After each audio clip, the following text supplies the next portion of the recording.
بسم اللہ الرحمن الرحیم۔ السلام علیکم ویورز، میرا نام محمد عمران ہے۔ میں اپنے چینل پاک نیوز اب سے آپ لوگوں کو خوش آمدید کہتا ہوں۔ کائنڈلی نئے آنے والے میرے چینل کو سبسکرائب کر دیں اور بیل آئیکن کو دبا دیں۔ ویورز، 2-3 پوائنٹس کے اوپر آج ہم بات کریں گے۔ فرسٹ آف آل، خان صاحب کو موجودہ گورنمنٹ کی آفر مائنس عمران کرنے کی کوشش اسٹیبلشمنٹ کی طرف سے۔ عمران خان صاحب کا بڑا اعلان، لیفٹیننٹ جنرل سرفراز علی شہید کے ہیلی کاپٹر تباہ ہونے کی وجہ بتائیں گے ہم آپ کو، اور اس کے ساتھ ساتھ بات کریں گے اعتزاز احسن صاحب کے ٹویٹ کے بارے میں۔ بات شروع کرتے ہیں گورنمنٹ کی آفر کے بارے میں۔ رانا ثناء اللہ اور سردار لطیف کھوسہ نے حکومت کی طرف سے پی ٹی آئی گورنمنٹ کو جو ہے وہ آفر دی ہے۔ آفر میں انہوں نے یہ کہا ہے کہ اگر خان صاحب اسمبلیاں ڈیزالو کرتے ہیں پنجاب کی اور کے پی کے کی، تو very next day federal government جو ہے وہ بھی اپنی اسمبلیاں جو ہے وہ ڈیزالو کر دیں گی، اور ویری نیکسٹ ڈے جو ہے وہ الیکشن کی ڈیٹ دے دی جائے گی اور نگران گورنمنٹ جو ہے وہ لگا دی جائے گی۔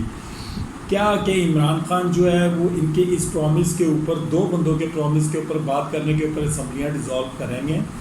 میرا نہیں خیال کہ ایسا کبھی ہوگا۔ اور اس کے ساتھ ساتھ کیا کہ عمران خان صاحب اگر اسمبلیاں ڈیزالو کرتے ہیں اور فیڈرل گورنمنٹ اگر اسمبلیاں ڈیزالو کرتی ہے تو اس کے بعد سندھ اور بلوچستان اسمبلیاں ڈیزالو ہوں گی؟ کیا کہ وہ اپنی گورنمنٹ کی مدت پوری کرنا چاہیں گے؟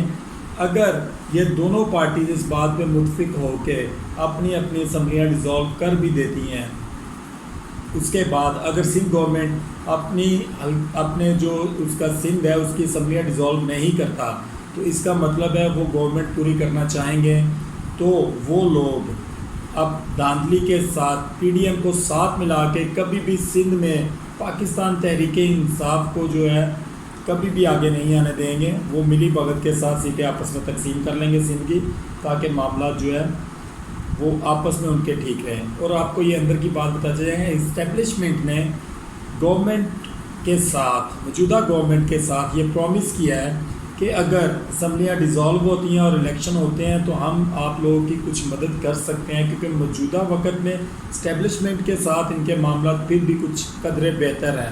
آنے والے وقت میں بھی پاسبلٹی ہے کہ پی ڈی ایم جو بیان دیتی ہے اسٹیبلشمنٹ اور اداروں کے بارے میں، اس کے بعد یہ لوگ ایک دوسرے کے اوپر اعتماد کرتے ہیں یا نہیں کرتے، آنے والے وقت میں کچھ بھی ہو سکتا ہے۔ اس لیے نواز شریف صاحب بھی یہی چاہتے ہیں کہ اسمبلیاں ڈیزالو کر کے الیکشن کی طرف جایا جائے، اور بلکہ نواز شریف صاحب تو خان صاحب کو کافی دفعہ یہ بات کہہ چکے ہیں کہ ہم عدالتوں کو اور اس کے ساتھ ساتھ اسٹیبلشمنٹ کو کھینچتے ہیں، ان کو مائنس کرتے ہیں اور اپنی گورنمنٹ کرتے ہیں، ایک پیج پر بیٹھ جاتے ہیں۔ لیکن خان صاحب کبھی بھی ایسا نہیں کریں گے، کیونکہ ان کو ان کی عادتوں کا پتہ ہے، یہ جھوٹے اور مکار لوگ ہیں، یہ کبھی بھی خان صاحب کے ساتھ جو ہے وہ وفا نہیں کریں گے۔ آپ کو بتاتے ہیں اسٹیبلشمنٹ مائنس عمران کرنے کی کوشش کر رہی ہے۔ ذرائع کے مطابق اسٹیبلشمنٹ کی میٹنگز ہوئی ہیں کچھ رہنماؤں کے ساتھ پی ٹی آئی والوں کے، اور انہوں نے کہا 45 کے قریب ممبرز اگر یہ بات کرنے پر متفق ہو جاتے ہیں کہ چیئرمین شپ کسی دوسرے پرسن کو دے دی جائے تو الیکشن اپنے بر وقت ٹائم پر بھی ہو سکتے ہیں، اور مائنس عمران کر کے چیئرمین پی ٹی آئی کسی اور کو بنا کر الیکشن کیے جا سکتے ہیں۔ اور ذرائع کے مطابق یہ بھی سننے میں آیا ہے کہ جو رہنما اس میٹنگ میں گئے تھے وہ انکار کرنے کے بعد اسٹیبلشمنٹ کو میٹنگ برخاست کرتے ہوئے وہاں سے نکل پڑے۔ انہوں نے کہا یہ سوال کبھی پیدا ہی نہیں ہو سکتا کہ ہم خان صاحب کو چھوڑ دیں اور خان صاحب کو پیچھے چھوڑ کر ہم لوگ آگے نکلنے کی کوشش کریں، ایسا کبھی بھی نہیں ہو سکتا۔ وہ ہمارے قائد ہیں اور ہم اپنے قائد کو کبھی نہیں چھوڑیں گے۔ اور اس کے بعد ہم آپ کو بتاتے ہیں خان صاحب نے آج ایک بہت بڑا اعلان کیا۔ انہوں نے کہا یہ جو 9 سیٹوں کے اوپر ضمنی الیکشن کروانے کے لیے جا رہے ہیں، یہ ضمنی الیکشن خان صاحب تمام 9 حلقوں میں خان صاحب خود کھڑے ہوں گے، خود وہ الیکشن لڑیں گے، اور وہ کہتے ہیں کہ میں دیکھتا ہوں یہ لوگ کیسے وہ الیکشن جیتتے ہیں۔ میرا نہیں خیال کہ اگر ضمنی الیکشن ہوتے ہیں تو خان صاحب اگر وہ 9 حلقوں سے الیکشن خود لڑتے ہیں اپنے کاغذات جمع کروا کر، تو میرا نہیں خیال کہ کوئی بھی ایک سیٹ بھی باہر جائے، کیونکہ آلریڈی خان صاحب کے ساتھ عوام کھڑی ہے، عوام کبھی بھی کسی اور کو ووٹ نہیں دیں گی، یہ جتنی مرضی دھاندلی کی کوشش کر لیں۔ اس کے بعد خبریں گردش کر رہی ہیں کہ لیفٹیننٹ جنرل سرفراز علی شہید کے ہیلی کاپٹر کو حادثہ نہیں بلکہ ڈرون کے ذریعے مارا گیا ہے، کیونکہ لیفٹیننٹ جنرل سرفراز علی شہید ایک محب وطن آفیسر اور اینٹی امریکہ تھے۔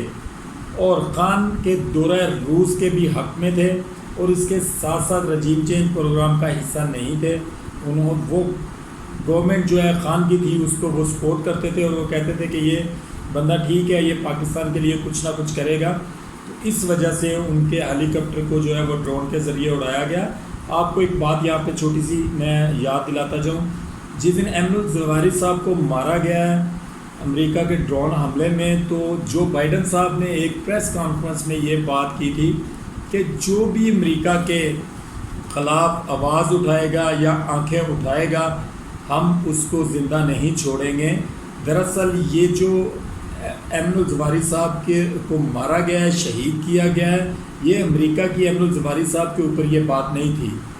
یہ 100 نہیں 200% اس کی یہ بات لیفٹیننٹ جنرل سرفراز علی صاحب کے بارے میں بھی تھی، کیونکہ آپ لوگ کے سامنے سارا واقعہ ہے کیا ہوا ہے. کبھی بھی موسم کی خرابی کی وجہ سے ایسا نہیں ہوتا کہ پورے کا پورا ہیلی کاپٹر تباہ ہو جائے اور تمام کے تمام لوگ جو ہے وہ موقع پر شہید ہو جائے.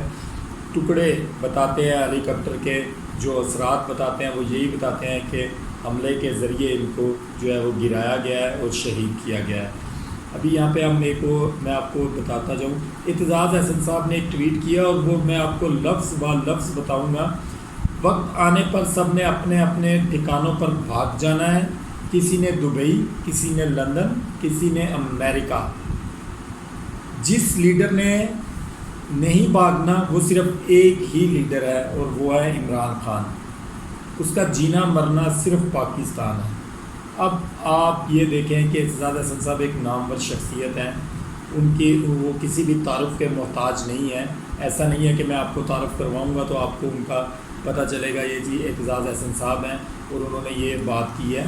میرے پروگرام میں یا میرے اس چینل کے ذریعے بات کرنے کا مقصد یہ ہے کہ اگر کچھ ایریاز میں ایسے بھی ہمارے لوگ ہیں، بلکہ بہت زیادہ ہماری عوام ایسی ہیں جن کو ٹویٹر کے بارے میں پتہ ہی نہیں ہے کہ ٹویٹ کیا ہوتا ہے یا ٹویٹر اکاؤنٹ کیسے بنتا ہے. بہت سارے لوگوں کو اس بارے میں نہیں پتہ. اس لیے ٹویٹ کرنے کا مطلب میں نے بتایا یہ ایک ایپ ہے ٹویٹر جس کے اوپر اعتزاز احسن صاحب نے یہ بات کی ہے. وہ ایک تجزیہ نگار بھی ہے، ان کی جو ہے وہ تجزیے کبھی غلط نہیں ہوتے اور ان کی بات کو سنا جاتا ہے اور ان کی بات کو مانا جاتا ہے. اعتزاز احسن صاحب کی اس بات کے بعد میں پھر وہی اینڈ پہ اپنے اس ولاگ کے اینڈ پہ میں ایک ہی بات کروں گا کہ اللہ تعالیٰ ہمارے ملک کے اوپر کوئی ایسا حکمران مسلط کرے جو ملک کو شریعت اور قانون کے مطابق چلائے، اور اللہ تعالیٰ ہمارے ملک کو اور ہمیں منافقین سے بچائے. اور اللہ تعالیٰ آپ کا اور میرا حامی و ناصر ہو. پاکستان زندہ باد.